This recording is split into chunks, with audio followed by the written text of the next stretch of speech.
much time already. It's 5 minutes. Good Good morning. morning.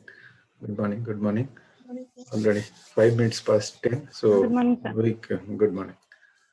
So, we'll start today this balance sheet management. Today and tomorrow, we have to finish the entire balance sheet management. So, why this balance sheet management is required for banks? That is most important. As we have already done the risk management, similarly, equally important is balance sheet management department in the bank. Both are equally important. You cannot say that this is more important or that is more important. Both the things are very, very important. So before going to going into this balance sheet management, how the balance sheet is managed or the items in the balance sheet are managed by banks, we have to understand what is balance sheet. What is balance sheet, particularly balance sheet of a bank? We are not talking about balance sheet of any other company or any other firm. We are here talking about balance sheet management of the bank where we are working. So how that is being managed. So uh, before I start, can I ask a question? Do you find any difference between a balance sheet of a bank and a balance sheet of a simple company, any other company? Is there any difference or it is almost same? It is equally same. Can anybody answer? You can unmute and answer me. Is there any difference between the balance sheet of a bank and a balance sheet of any other normal business company? Or is it same?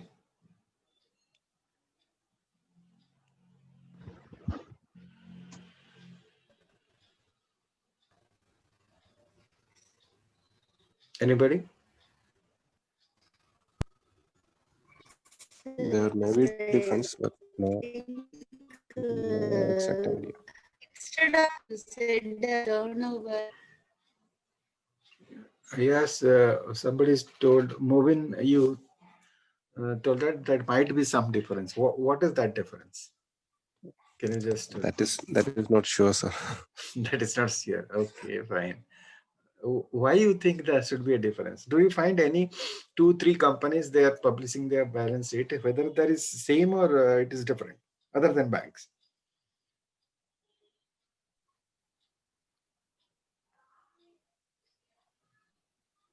Any idea? See, you can give wrong answer. There is no problem. I am here to correct you. The components may be different. Companies. Okay.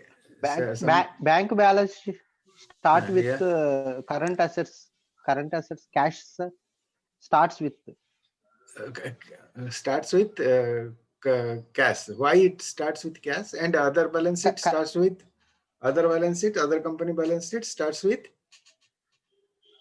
Sir, banks dealing with the liquid, mainly cash only, sir, cash business.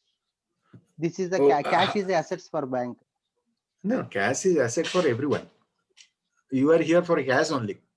You are paying cash and you are after passing also you will get cash. So everybody in this earth, they are only after cash only. Money is the only motivator.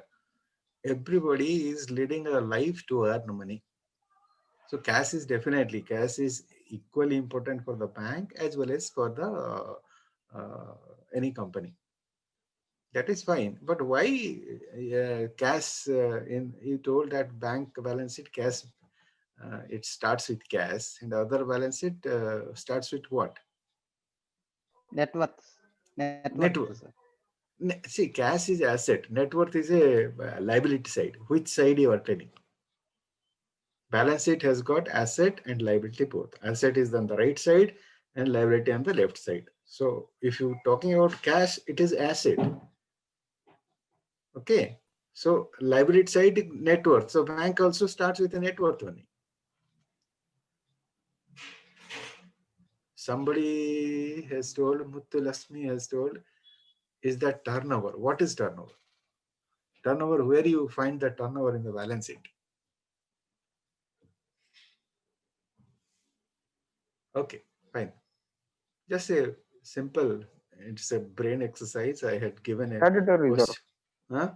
Pardon? Yeah, tell me. No, statutory reserves, something. Statutory reserves. See, reserve means reserve. Yeah. Reserves are different thing. Yeah. See, okay. Reserve is a, see, in balance sheet, it will be called reserve only. In balance sheet, nothing will be there as a statutory reserve or free reserve, nothing will be there. There will be, those reserves will be detailed in annexes. Okay. Bandhana In Sahu, small company, the company don't accept deposits. We accept bank as a from accept deposits from the public, and it applies the fund in to But generate profit. okay, fine. But some companies may accept deposit from public. Say they will not keep it as a fixed deposit, but they will keep it as a capital.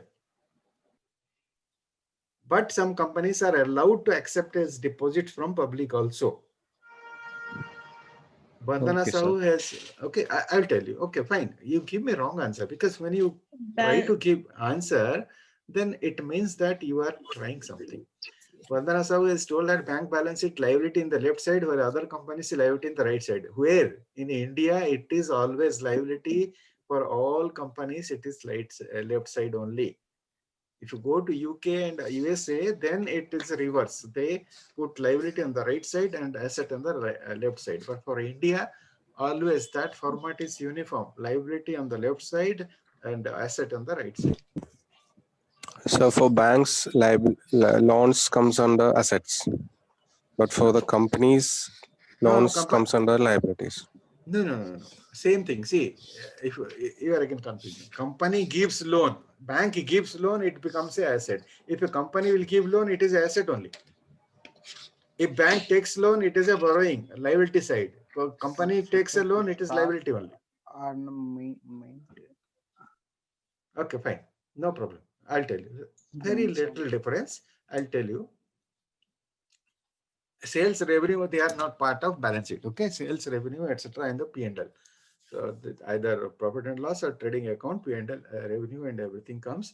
So balance sheet is, so we have to know what is the balance sheet. Okay.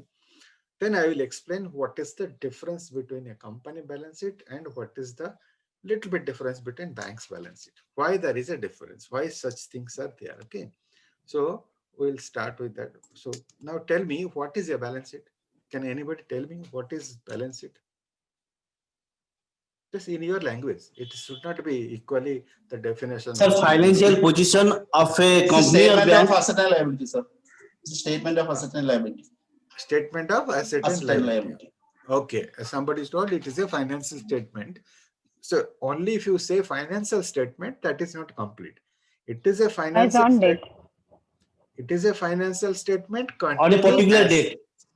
Okay, fine. On a particular date containing asset and liabilities. That has to be mentioned. Asset and liability has to be mentioned. Okay. So balance sheet is a statement, which is definitely a financial statement, that records all assets, all liabilities, and capital of a concern at a given point of time. Balance sheet is a statement that records all assets, all liabilities, and capital. Capital is shareholders' equity of a concern or company or firm at a given point of time. So what is the equation then? Balance sheet equation is, how you give the equation of balance sheet? Assets equal to liabilities. Asset equal to, you are telling asset equal to liability. Okay, that is fine, because balance, it has to be balanced. Balance sheet means it has to be balanced, means liability has to be equal to asset. Both sides should be balanced. That's why it is called balance sheet. Okay, fine. But this is correct. This equation is correct. But the most accurate equation is this one. But asset equal to liabilities plus capital. Although capital is a liability, but the correct equation is given as this: asset equal to liabilities plus capital. Why? Why this is more correct? Why asset equal to liability is not more correct? Can anybody answer? So capital, that is owner's contribution, and liability he is taking from others for running. Okay, so why you are showing here in two things in the right side, liabilities plus capital. If we say only liabilities, then what is difference? If we show capital as separately and without showing capital, what it signifies?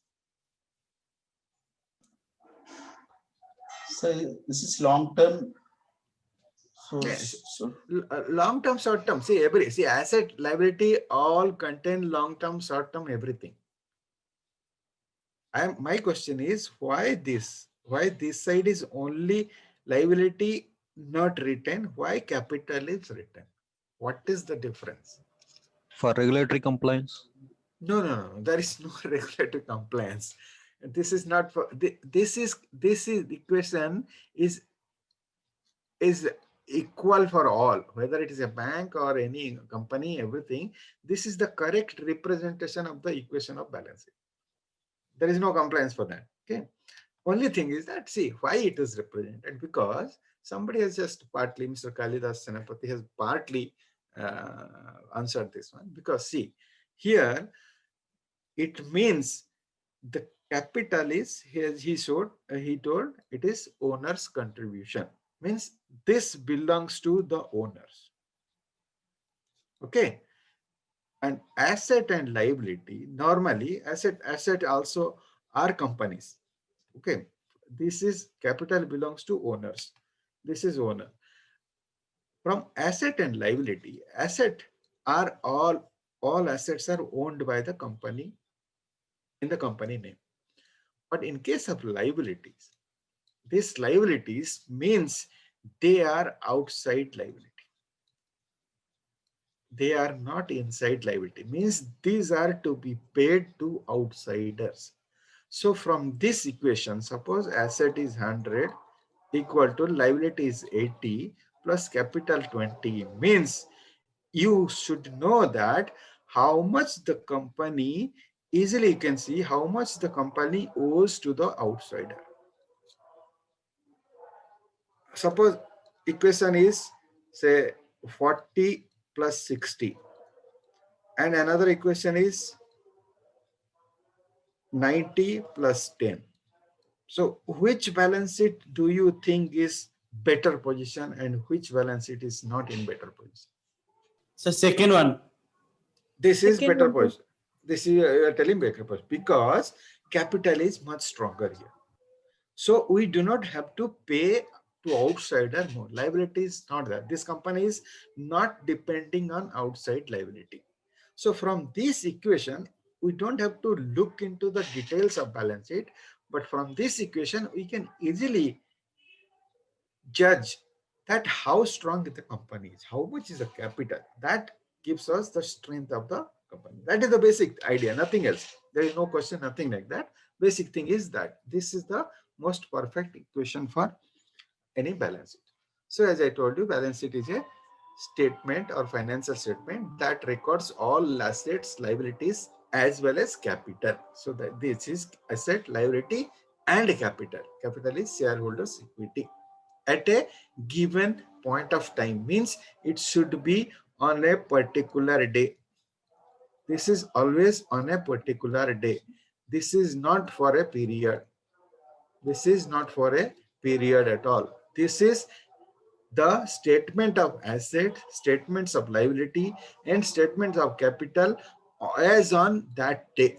So when the balance sheet is produced on 31st March 2020, means whatever asset, liability positions and capital position you are looking at in the balance sheet, that pertains to on that day. What is the balance on that day?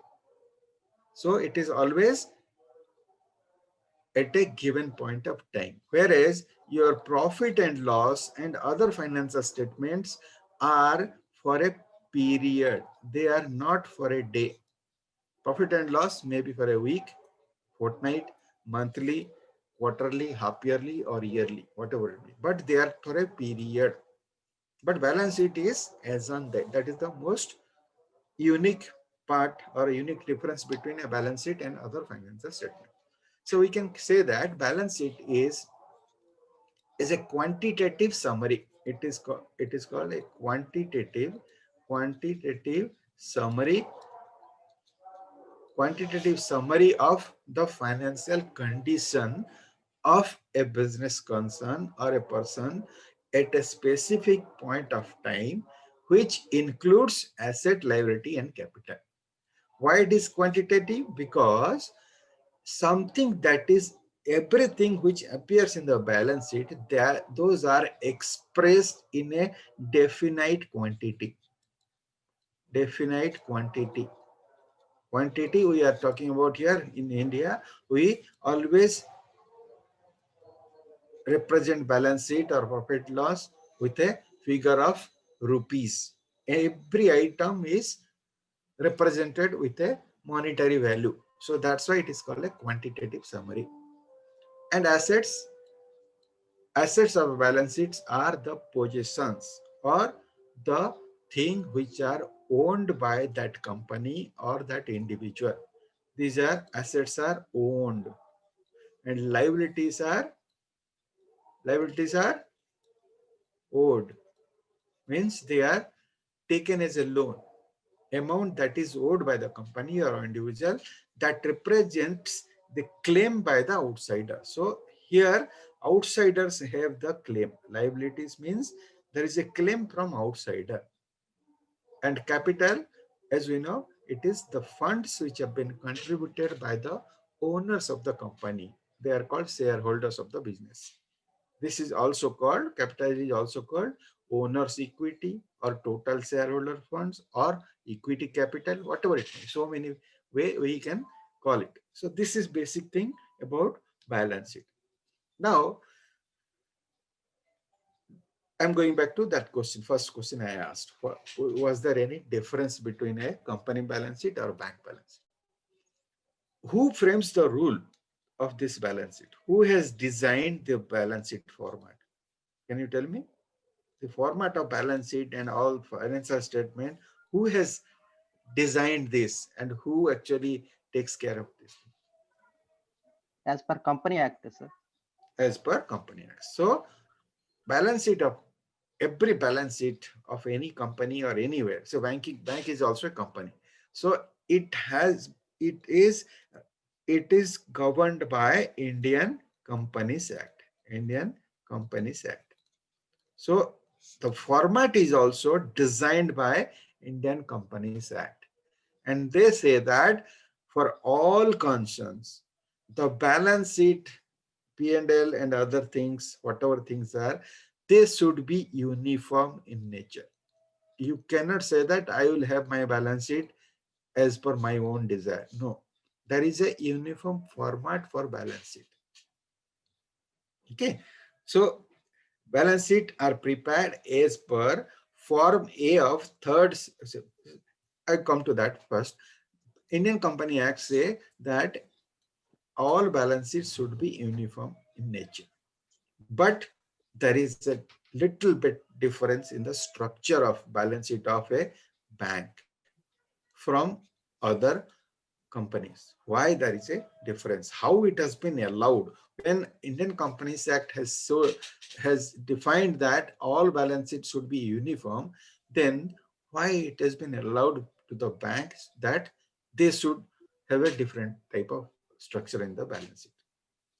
Because it gives these Indian companies, though they have told that all the balance sheet should be uniform, they have given one exemption to certain category of companies. They have given certain exemption. Exemption from whom? Exemption for those companies which have been established under special statute. Special statute means any company which has been established under a special statute, means under a special law. Under a special law of the government, if or special law of the parliament, if any company has been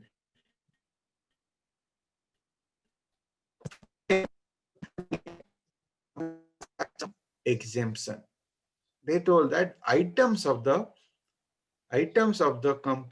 balance sheet might be same, but you can juggle them. You can put them in a different way. That is no problem.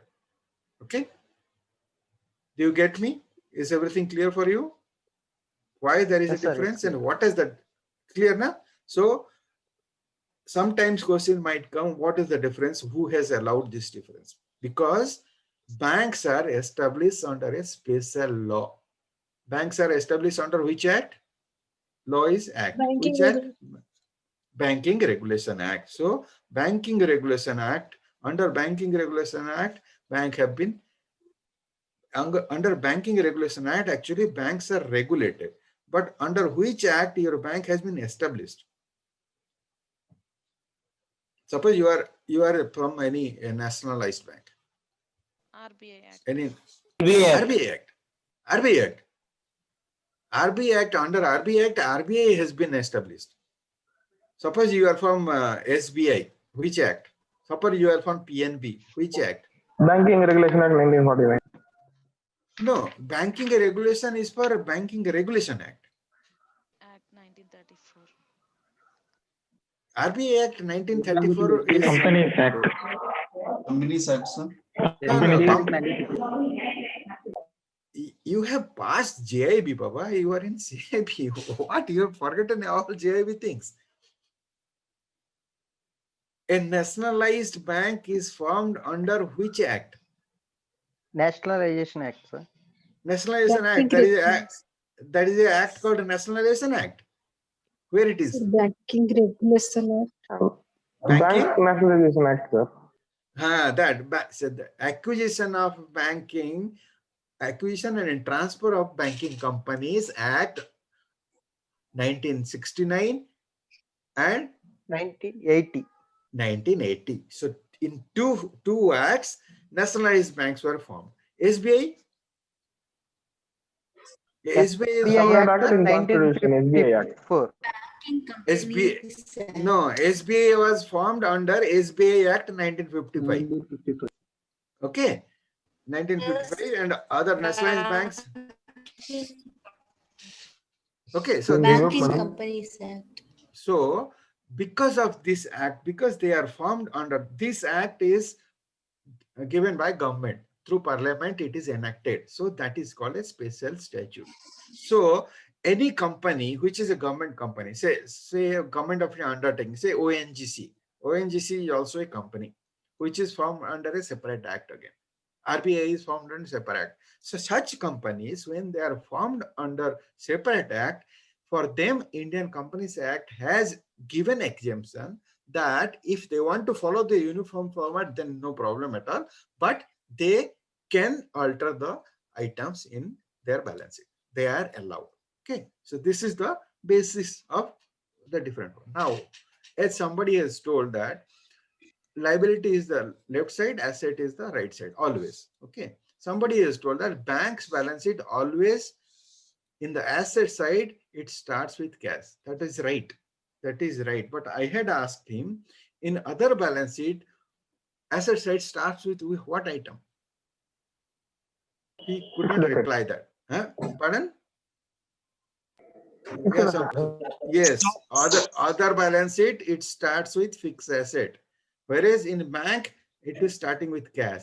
And in a bank, fixed asset remains at the bottom. For companies other than banks, they start with fixed asset. And cash might be in the middle or might be in the end also. But liability side, almost same. Liability side, there is no change. Liability side change. Why this is? Why this is? Because banks always want to represent the asset in a very unique manner. That is the most liquid asset at the top and most illiquid asset at the bottom. Okay. So you will never forget this one because you are working in the bank. So you should know these basic things. When you work in the bank, if a customer comes and talks about it and asks you, if you cannot answer it, then it is very embarrassing. So you should know what are the things. So balance sheet is this. Okay. Now, since bank is formed under a special act, so now for regulation purpose, Banking Regulation Act comes. So banks prepare the balance sheet as per Form A of third schedule. Remember this one, third schedule to Banking Regulation Act 1949. Bank's balance sheet is prepared as per Form A of third schedule to the Banking Regulation Act 1949. And P&L is, this is balance sheet. Profit and loss, bank's profit and loss form under Form B of third schedule of Banking Regulation Act 1949. This is, you should remember it. Okay. And entire balance sheet of the banks, they contain 18 schedules. That also you should remember. How many schedules? 18 schedules. Okay. And normally financial statement means balance sheet, then profit and loss, then other statements, cash flow, fund flow, all together, that is called financial statement. Normally, financial statements are to be prepared at the end of the financial year. Normally, it is the rule. But you might be seeing that most of the banks are preparing the balance sheet and all other financial statement every quarter. What is the reason? Do you think all banks are preparing quarterly? Can somebody answer? Whether all RRB do not prepare. No, RRB is not preparing quarterly. They are preparing half yearly or yearly. Yearly. So why that differentiation? Why SBI and PNB or IOB or say Union Bank, any other bank, they are preparing quarterly. RRB and Cooperative Bank, they are not preparing quarterly. They are allowed to prepare yearly. Whereas these banks are compulsorily, they want to publish their balance sheet and prepare the balance sheet quarterly. What is the reason? Sir, internal assessment? Internal assessment. So they don't want internal assessment. They are also banks, na? Yeah, they also want. Market discipline Basel as per Basel. As per? Basel SEBI, norms, sir. market No, discipline. no. Basel, market discipline, Basel says that you have to show all the things in the annexers or notes to the account, not in the balance sheet. It is say everything you detail, you cannot detail in the balance sheet. You have to detail in the notes to the account. That's what Basel says. Sir, Yeah. banks issue shares to the public, Okay. na sir. Okay. That's why you submit to the SEBI. RRB is not issue shares, na sir. Very good answer. That is the right answer. So any bank who has issued shares and their shares are listed in stock exchange, that is mean their shares should be listed in a stock exchange. If such banks are there where they are issued shares, they have asked for share and public has invested shares, and for that reason that bank is a listed company in the stock exchange, they are compulsorily to publish balance sheet and financial statement every quarter in a year. Okay, so that is the reason for which it is mandatory for, see, prior to issuance of shares, the bank was preparing, see, different bank, they offered share at different time. So last bank which is offered, first bank which offered public share apart from SBI, I think it was IOB. Long back before 90s, around or 1991, they started. So that was the first bank. So later on till 2007 and 8, some banks, Central Bank of India, they issued share in the year 2008. Prior to 2008, only annual balance sheet was prepared. But after they are listed, then quarterly preparation is compulsory. Okay, this is the reason for which it is required. Okay, so you understood what is balance sheet, because we will be concerning about the items in the balance sheet and profit and loss which has to be managed. So we'll go through the details of the balance sheet of the banks. Okay, now the components of balance sheet of a bank. We are talking about bank, the components of balance sheet of a bank. So left side is the liability side, right side the asset side. As we know, liability means this is the source of fund. Asset side means it is the application or use of those funds. So funds are received here, they are used as an asset. That is the basic thing about balance sheet. And when you do this, everything should be represented in the balance sheet so that it can be audited and anybody can inspect the thing. So in the liability side, you see it starts with capital. Starts with the capital, which is shareholder funds equity. Then next item is reserve and surplus. Next item is deposit from public and institution, which the bank accept from public as a fund. This is the main fund which the bank, we can call it, this is the main working capital of the bank. Working capital of the bank is this, because from this fund we will lend money or we will investment. Okay, then in case these funds are short, we cannot lend somebody, then we can borrow also. Bank can borrow money from outside. Again, that becomes a liability. Other than this, anything is there which is to be paid to the outsider, they are included under other liabilities and provision. Then in the asset side, first, as you understood, that cash in hand comes. Then it comes balance with RBI. Then comes balance with the other banks, money at call or short notice. Then comes investment, which this fund have been in. Some funds have been invested, means some funds are mandatory invested, some funds are surplus funds are to be invested. Then we give loan and advances. Then other assets are there and fixed assets are there. So here cash starts with the most liquid one and fixed asset is the most illiquid one. So this is the difference. Now, capital reserves, deposit from public institution, borrowing, other liabilities and provisions. Please mute, please mute.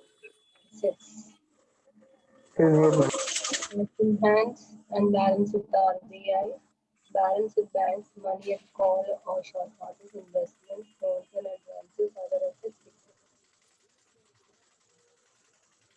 okay, so how to remember?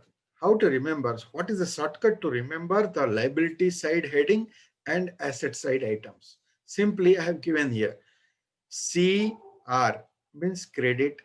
You just remember credit, CR, left side, liability side, C, credit, then debit, DB, debit, CR is credit, DB is debit, equal to 0. Credit, debit equal to 0. So you can say C for capital, R for reserves, D for deposit, B for borrowing, O for other liabilities. Okay. Similarly, in case of assets and liability, assets, you can remember with the word CBI, as I belong to Central Bank of India. So I remember in this way, CBI, Central Bank of India. Then for loan, I have taken advances, A, then fixed asset I have taken, then other assets. So I have just jumbled this one. CBI AFO. AFO is Agriculture Finance Officer. So we can say C for cash, cash in hand, cash balances, B for bank balances, I for investment, A for loan and advances, F for fixed asset, O for other assets. So this way you can remember the sequence of the items of balance sheet in a very easier way. Okay. And there is an item called contingent liability, which we have studied in risk management as which is called off balance sheet. These are off balance sheet items, means they are not part of the balance sheet, they are outside the balance sheet, they are not funded. These are not funded. Due to something, if something happens, they will become a part of the balance sheet. Okay. So this is the basic thing of balance sheet. Any doubt on this? No, sir. No? Okay. Can we go ahead? So I will discuss about, yeah. Any question? Nothing. No, sir. Okay. So next is we'll discuss one by one. What are the important? Which are most important that I will discuss, and less important thing we'll just one line will finish. So in the liability side, it starts with capital. Capital and reserve. This both together we call it, what we call it? Capital plus reserve and surplus together is called? Net worth. Net worth. Net worth. This is called net worth. Can you tell me what is tangible net worth? 3NW? Difference between net worth and tangible net worth? Net worth minus intangible asset. Okay, so when you deduct some intangible assets, if they are deducted from net worth, it becomes tangible assets. So intangible assets means what are the items? In intangible assets, which items come? Goodwill. Patent, Yeah. copyright. Very good. Very good. Patent So, right. Patent rights. all the things which cannot be assessed in a very accurate time. So copyright, goodwill, those things cannot be assessed properly. So they are called intangible asset. Apart from this, another item, very important item, which comes as an intangible asset, that is loss. If profit is there, then it is a credit balance. But if a loss is there, then it is included in the intangible asset. Loss is an asset. It becomes an asset and it is included under intangible asset head. Always remember that. Copyright, goodwill, patent, trademark, brand, etc. All these are intangible asset. Apart from that, loss is also an intangible asset. If any balance sheet is showing loss, to find the TNW, you have to deduct that loss also. Don't forget that, because loss is an intangible asset. Okay. Now we'll see capital. Capital, as you know, capital is owner's stake, which serves. Why capital is necessary? We have read this in risk management, because it serves as a cushion. It is serving as a cushion or margin. We call it cushion or margin against what? Against what? In risk management we have studied. Now, what is this cushion and margin? Why you are keeping capital? Unexpected losses. Unexpected loss. Very good. Unexpected losses, or to save us from Adverse situation. bankruptcy. Basically, that is mean bankruptcy. Okay. So that in case of that thing, this margin will come into rescue of us. Okay. So it is basically a long-term source of fund. As I told you, capital is the first one to be introduced in the business, and it is the last one to be touched in the business. In between, you are not allowed to touch unless there is some emergency or situation. Okay, so that's why we know that Basel has come to the thing, and Basel is telling about this minimum capital requirement of the bank. This is applicable to banks and financial institutions. There is a minimum capital requirement for banks which has been prescribed by RBI under Basel now. Okay, so this is the capital. And we'll discuss about the capital, how many types of different capital, how it is done. Then comes the reserve and surplus. Reserve and surplus are part of net worth, but they are not included in the capital, because as I told you, capital cannot be touched. So that's why a separate account is always made in the balance sheet as reserve and surplus, which can be touched in case of need without touching the capital. So apart from capital, when the business continues and it progresses, business grows, some funds are set aside from profit to this head, which is called reserve and surplus. So they, for banks, they include your statutory reserves. Statutory reserves. Which are the statutory reserves? Your CRR and SLR. They are part of this reserve. You have a capital reserve, you have revenue reserve, you have share premium and other things, which are basically taken from P&L. Normally they are from P&L. So anything which is transferred from P&L, they should be kept in a reserve and surplus account. Okay, so we'll see the details of this capital and reserve, which are very, very important to know. So now this capital. Capital, when a company is registered with ROC, when a company starts, it has to be registered with Register of Companies. So what is the requirement? Register of the company. Suppose I want to open a company and I want to register it as a company. The first thing is that I have to prepare Memorandum of Association and Article of Association. These are the two primary documents has to be prepared by any company, whether it's a banking company or any company, that has to be prepared. So what is the difference between these two? MOA is what? AOA is what? All you have read in JIB and you have passed JIB. What does MOA contain and what does AOA contain? Memorandum contains the name of director, their addresses. Okay. Location of office. Okay. Registered. The purpose of the Registered company. location of office is done. So basically, MOA means MOA contains different clauses like why the company has formed and what is its activity, what is the purpose. So company's name, company's office, company's director, how much capital has to be there in the company, what activities. So those are called different clauses. Name clause, object clause, capital clause. So these are the things which are described in the MOA. Capital is one of the clause which is included in MOA, capital clause. AOE is for running the company. These are for operational guideline of how the company will operate. That is in the Article of Association. So Memorandum of Association is important. You have to register both the things. Once you register it, you cannot change the other thing. You have to change the entire thing and re-register with the company. So capital, when it is company is starting, they have to register with ROC stating the capital clause where you have to signify, you have to give what should be your authorized capital. So first capital is your authorized capital. You have to mention there what is the amount of authorized capital required for you. So it is the maximum capital that a company is authorized to raise for its business from public or from anybody else. The sum of the total of authorized capital is mentioned in the capital clause of MOA. This limit cannot be exceeded unless the entire MOA is altered and re-registered with ROC. Suppose a company has started and they want that they should have a capital of say 1,000 crore.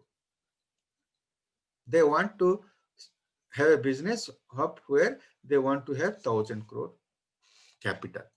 This does not mean that tomorrow they want 1,000 crore capital. No. During the period, they can raise maximum up to 1,000 crore capital as per their need, as and when required. They cannot cross this limit. If they want to cross the limit after say 10 years, they want to change this. They want to raise the capital, then entire MOA has to be changed. And they have to be re-registered the ROC to increase that one. Till that period, this 1,000 crore will be the maximum limit of authorized capital. That is the thing. That is the thing has to be registered with MOA. Okay. So for bank also same thing. Bank has to mention this one. Next comes your issued capital. So issued capital is part of this capital. Means I want this much of capital which I have mentioned for my company where in the MOA, in the capital cost. Fine. But tomorrow I am starting the company. I may not need the full amount of capital. So I will say that out of this, I want only 600 crore as capital right now. 400 I will ask for later. When the business progresses after 2, 3, 4 years, I will see if it is required. Then I will ask for capital from other public and other people rest on. But I want now 600 crore to run the business and start the business. So issued capital is that part of authorized capital which has been offered for subscription. So as a company, I will offer this for subscription to public or outsider. So I will tell members and other people that you subscribe for this capital, you invest. So this offer for subscription amount, which can be 1,000 crore also. There is no problem. You can ask for 1,000 crore also, but it can be less also. So issued capital can be equal to authorized capital or less than that. It cannot be more than that. Okay, so issued capital cannot exceed the authorized capital. So this is the amount which you want to start with, and you want to offer this for subscription. That is called issued capital. Then third one is called subscribed capital. It is the part of the issued capital. Now here issued capital was part of authorized capital. Now issued capital you have asked for 600 crore.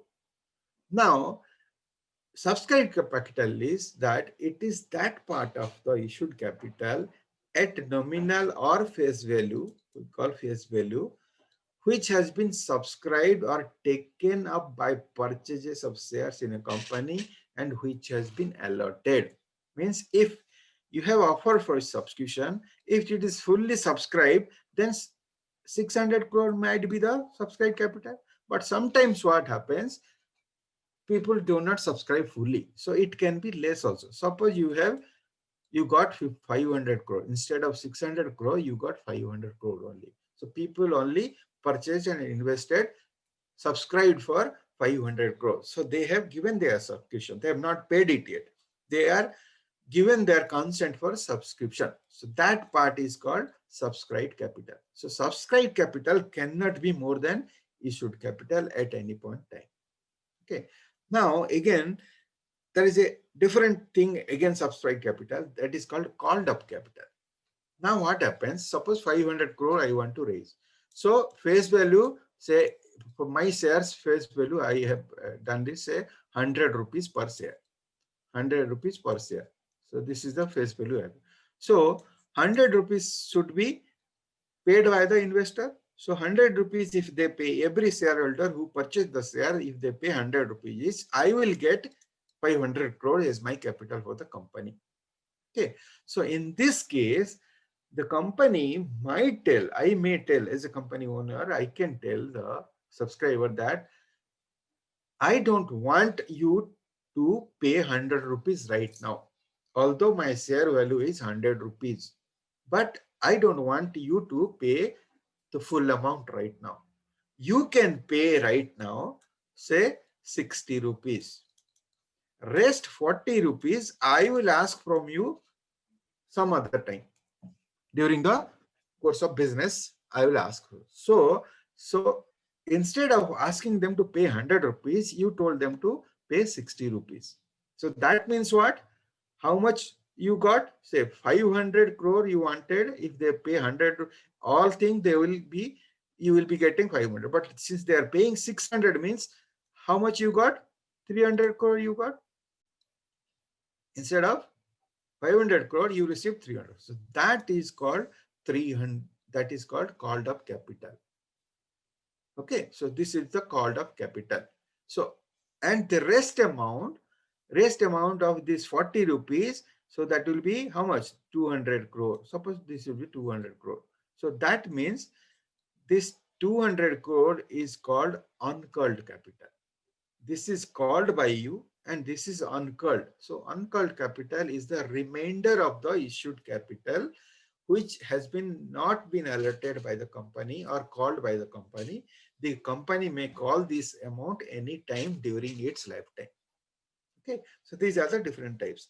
Now comes to the final thing, which is very important. This is called paid up capital. Paid up capital means out of all this subscription, everything, which has been actually paid by the investor, or paid by the subscribers or members. So that means the amount which has been received by the company, actual amount received by the company. So that is called paid up capital. So it refers to that part of the capital which has been actually paid by the shareholders. During the process of subscription, while this subscription was done, some of the shareholders might have defaulted in paying, or some transaction might not have successfully done. So such defaulted and unpaid amount of share are called, out of this, if everything is paid, then fine. But sometimes what happens, suppose you have subscribed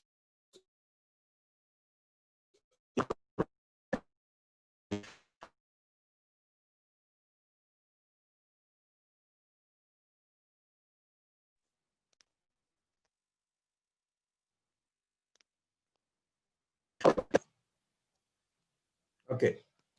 There was a disturbance anyway.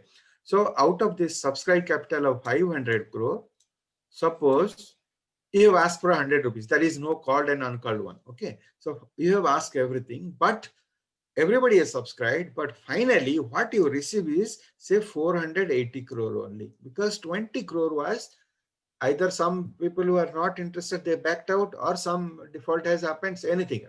So 480 crore actually received by you. So 480 crore will be treated as paid up capital, which is received by the company, and 20 crore will be treated as arrear. It will be called as arrears. So this is called arrears on paid up capital, means this has been not received. So further, this 20 crore is still reserved by you. In next offer, you can ask for that. Is it clear? Any doubt on that this thing? Because sometimes MCQ might come, so you should understand this one. Any question among this authorized capital, issued capital, subscribed capital, called up capital, uncalled capital, paid up capital? Almost So, called up capital and paid up capital equal, man. No. See, here, see, up to this, nothing has been paid. You are designing how much you want, you are calling them to do. Paid up is when you receive it. Up to here, there is no payment has been done. You are asking them. Suppose there is no called up, uncalled, means you are asking them to pay 100 rupees per share for 500 crore. Okay. Now called up means I will be asking the shareholders, do not pay 100 rupees right now. You pay 60, 40 rupees I will call later. So this 60 rupees, if they pay, that will become paid up capital. If they pay it, out of which again some default will be there. So you'll receiving less also. So which has been paid by them actually and you have received, that will be paid up capital. And 40 will be uncalled capital. Okay, so till this period, nothing has been paid by anybody. You are designing, you are asking them to, you are structuring this to how they are going to pay. Here only after that, when you receive it, then comes the paid up capital. So that's why this is how paid up capital is the real equity. This is what we see in the balance sheet. These are not in the balance sheet. Okay. Any question? Any question up to this? I'm ready. I'm ready to answer, because you have to understand these things. If you do not understand these things, then it will be very problem. Okay. Should I wipe out the screen? Okay. So one question. Yeah. Tell me. Here it is the called up capital is 300 crores, right? Yeah, you have to calculate that. So see, subscribe, suppose issued capital you wanted 600, subscription you got 500. Okay. Now called up capital, see 500 crore you want, so 100 rupees per share. 100 rupees per share means how many shares you have to issue? How many shares you have to issue? So you have to issue 500 crore means 500. This is the 500 crore divided by 100 means this much of share. So 500 lakh share you have to issue. You have to issue 500 lakh share. Okay. This is number of shares at rupees 100. Now you are telling as called up, suppose you are telling you pay 60 rupees. So 60 rupees for 500 lakhs share will be how much? 300 crore. 300.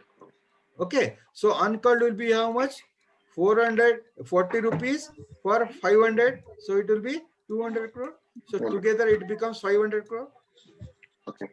So, Okay. so the paid up capital should not be more than 300 crore, right? Definitely. See, now if you have called up for 60, then paid up capital cannot exceed 300 crore, right? This is the right. If they'll ask 100 rupees, then there is no concept of called up or uncalled. Then it Capital? should not exceed 500 crore. No. It cannot exceed subscribed capital. If these are not there, you are asking for 100 rupees, then 500 crore will be the maximum amount under paid capital. Okay.